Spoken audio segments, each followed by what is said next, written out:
আসসালামু আলাইকুম। আপনাদের মাঝে একটা ভিডিও নিয়ে আসলাম।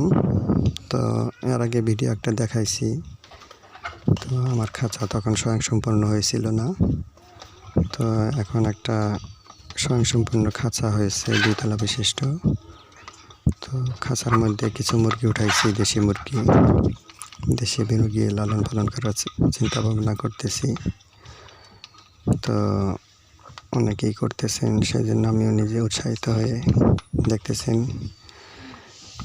কিছু মুরগি খাওয়া দাওয়া করতেছে, খাইতেছে ঘাস। কিছু ঘাস দিছি, ঘাসের সাথে কিছু ভুসি মিশিয়ে দিছি। তো হুটের মুরগিগুলা ও খাওয়া দাওয়া শেষ হয়েছে, সেজন্য এখন খাইতেছে না, বসে আছে। তো দেখা যাক কি হয়, ইনশাআল্লাহ।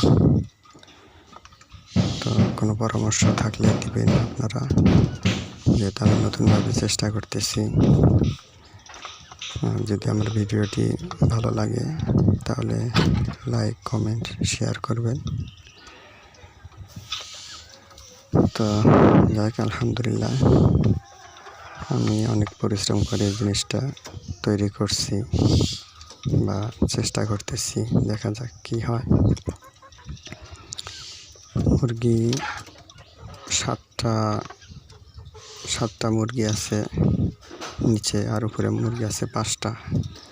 তা আপাতত কমিয়ে রাখছি বোঝার জন্য, দেখি কিভাবে কি করতে হয়, এর কিভাবে পরিচর্যা দেখশন করা লাগে, কি লাগে, কি সুবিধা অসুবিধা, এগুলো বোঝার জন্য আপাতত কম করে রাখছি। তো দেখা যাক।